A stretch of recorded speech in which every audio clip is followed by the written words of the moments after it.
English నేర్చుకోవడం అనర్గళంగా మాట్లాడడం మీ కల? వెంటనే కాల్ చేసి క్లాసెస్‌కి రిజిస్టర్ అవ్వండి.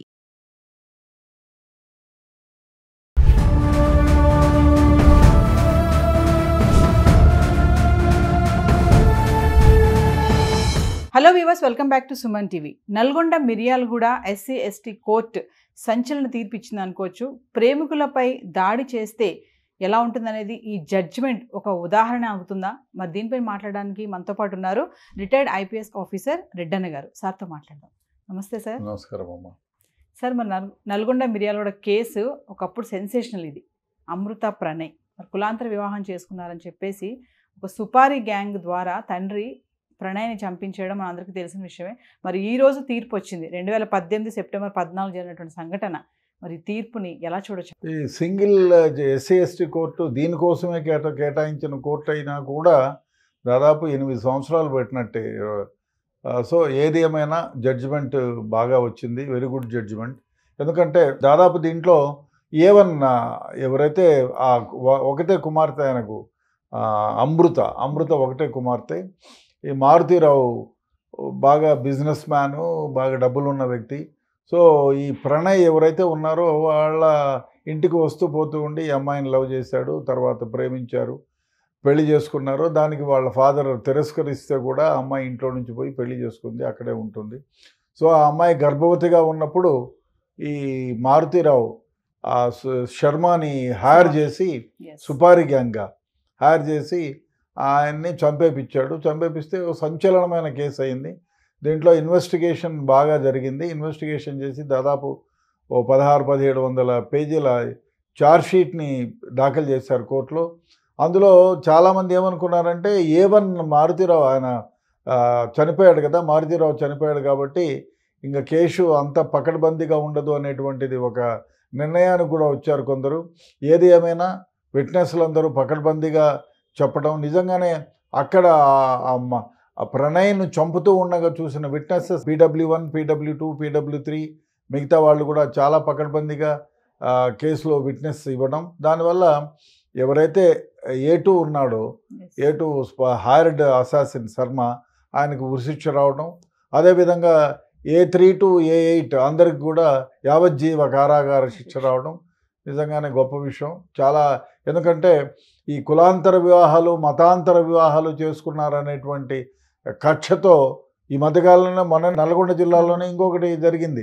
ఓ ముసలామేమో మనవరాల్ని వేరే కులస్తుడు ఏదో వివాహం చేసుకున్నాడని నేను భరించలేనురా అని ముసలామె కాటికి కాళ్ళు చాచుకొని చచ్చిపోతుంది.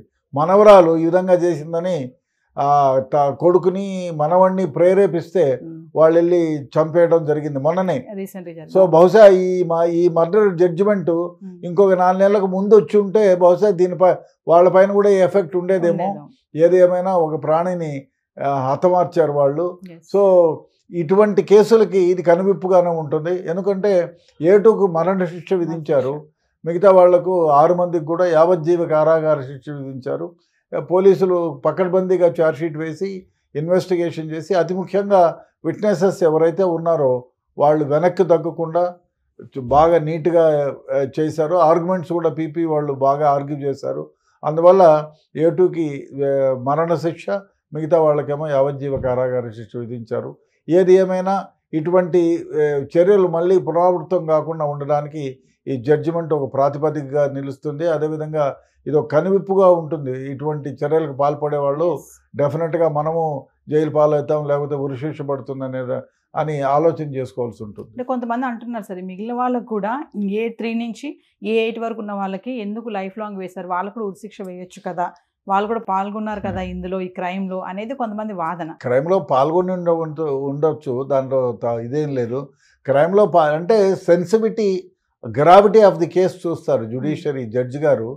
అంటే వాళ్ళ పాత్ర, అంటే చంపిన వాళ్ళల్లో పాత్ర ఎవరిని ఇప్పుడు ఒక వ్యక్తి ప్రేరేపించుంటాడు, చంపరా అని గొడ్డలు ఇచ్చుంటాడు, చంపడానికి అన్ని సమకూర్చుంటాడు. He will become A1. ఇప్పుడు మారుతీరావు హ్యాస్ బికమ్ A1. ఒకవేళ మారుతీరావు బ్రతికే ఉంటే వారికి ఉరిశిక్ష అమలు పరిచేవాళ్ళు, ఎందుకంటే A1. సో ఆయనే రెస్పాన్సిబుల్ ఫర్ ఆల్ దీస్. ఆయన బదులు A2నే హైర్ చేసుకున్నారు, డబ్బులు తీసుకున్నారు, మిగతా వాళ్ళని ప్రోత్సహించారు కాబట్టి ఆయనకు ఉరిశిక్ష వేశారు, A2కు ఉరిశిక్ష వేశారు. మిగతా వాళ్ళకు ఉరిశిక్ష వేయరు జనరల్గా ఏ కోర్టులో కూడా.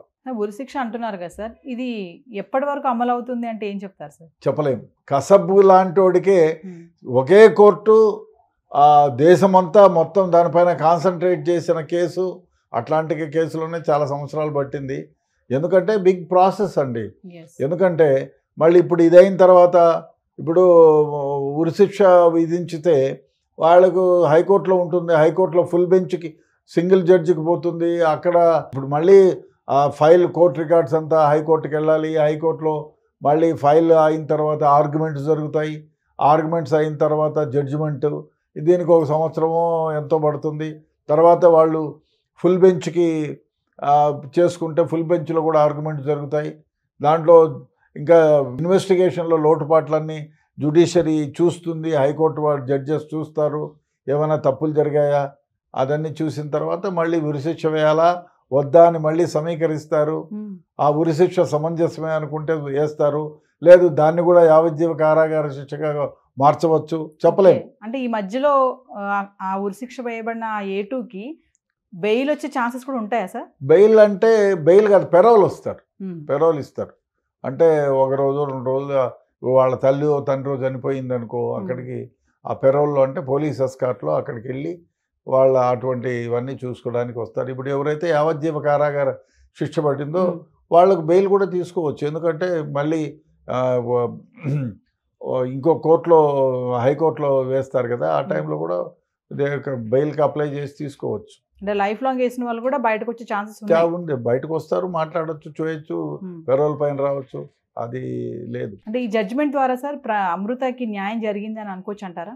ఇప్పుడు ఆమె న్యాయం జరిగిందా లేదా అని 2 విధాలుగా చూడాలా. ఇప్పుడు తండ్రి చనిపోయాడు ఈ కేసు వల్లే, సో న్యాయం జరిగిందనే అనుకో. తండ్రే మూల కారణం, చనిపోయాడు. ఎవరినైతే తన భర్తను చంపాడో ఆయనకు ఉరిశిక్ష వచ్చింది. మిగతా వాళ్ళు ఎవరైతే పాలు పంచుకున్నారో వాళ్ళందరికీ కూడా యావజ్జీవ కారాగార శిక్ష విధించారు. కాబట్టి న్యాయం జరిగినట్టే అనుకోవాలి మనం. కుటుంబ సభ్యులు కూడా ఎవరైతే ఇప్పుడు లైఫ్ లాంగ్ పడింది ఉరిశిక్ష పడిందో వాళ్ళ కుటుంబ సభ్యులు కొంతమంది అక్కడికి వెళ్ళి కూడా గొడవ చేస్తున్నారు. మా వాళ్ళకి ఏం సంబంధం లేదు, అనవసరంగా మా వాళ్ళు ఇరికించారు, అంతా అమృతానే చేసింది, మా వాళ్ళకి ఏం సంబంధం లేదు, మా నాన్నకి ఏం సంబంధం లేదు, మా నాన్నను వదిలేయండి అని చెప్పేసి అక్కడ ఆ సంఘటనలు కూడా మనం విన్నాం మీడియాలో. మరి ఇదంతా ఎలా చూడొచ్చు అంటారు సార్? ఇప్పుడు జనరల్గా ఎవరైనా అదే అనుకుంటారు, మా వాడు ఏమి లేదు, అమృత కావాలనే కక్షగట్టో లేకపోతే విట్నెస్లు కక్షగట్టో పోలీసులు కక్షగట్టో అంటారు కూడా. పోలీసులకి ఎవరు దొరకపోతే మా ఓడి పైన పెట్టినారనే సందర్భాలు కొలలు ఉన్నాయి. పోలీసులకి ఎవరు దొరకపోతే మా ఓడి పైన వేశారండి, వాళ్ళకి ఎవరో కావాలి, రికవరీకి ఎవరో ఒకరు కావాలని ఆ విధంగా కూడా నిందిస్తారు. బట్ ఏది ఏమైనా కోర్టులో నిందితుడా కాదా అని రికార్డును పరిశీలిస్తారు, ఎవిడెన్స్ని పరిశీలిస్తారు. ఆ తర్వాత వాళ్ళకి ఏ శిక్ష వేయాలో ఎవిడెన్సెస్ అన్నీ కరెక్ట్గా ఉంటే డెఫినెట్గా ఆ ప్రకారం జరుగుతుంది. కానీ ఆ అమాయకుల్ని తీసుకెళ్లి పోలీసు వాళ్ళు అక్కడ నిలబెడితే వాళ్ళకు ఉరిశిక్ష వేస్తారనేది అదంతా అబద్ధం. సో ఏదేమైనా కులాంతర వివాహం చేసుకునే వాళ్ళపైన దాడి చేస్తే ఇలాంటి జడ్జిమెంట్ ఉంటుంది అనేది ఒక కనువిప్ప అనుకోవచ్చు అంటారా? డెఫినెట్గా కనువిప్పే. కానీ మిగతా కేసుల్లో కూడా ఇటువంటి జడ్జిమెంట్ రావాలి. మొన్న నల్గొండ జిల్లాల కేసు కావాలంటే ఇంకా మన రాష్ట్రాల్లో దేశంలో దాదాపు వందల సంఖ్యలో ఉన్నాయి. బీహార్లో అయితే లేని వందల సంఖ్యలో కేసులు ఉన్నాయి. అసలు అదెందుకు తక్కువ కులస్తులు వచ్చి వాళ్ళ బావిలో మంచినీళ్లు తోడుకున్నారని చంపిన సందర్భాలు ఉన్నాయి. కులాంతర వివాహం అంత దూరం ఎందుకు? అటువంటి అన్ని కేసుల్లో ఇటువంటి శిక్షలు పడితే డెఫినెట్గా ఈ కులాల మధ్య ఉన్నటువంటి అంతరాలను తొలగించడం వాళ్ళం అవుతాం. డెఫినెట్గా దేశం మొత్తం పైన ఇటువంటి జడ్జిమెంట్స్ రావాలి. మతాల పైన కులాల మధ్య వ్యత్యాసాన్ని సృష్టించే వాళ్ళకి డెఫినెట్గా ఇటువంటి శిక్షలు జరగాలి, జరిగి తీరాలి. అప్పుడే సమానంగా ఉంటారు అందరూ. ఇటువంటి చర్యలకు ఎవరు పాల్పడరు. నమస్తే. నమస్తే.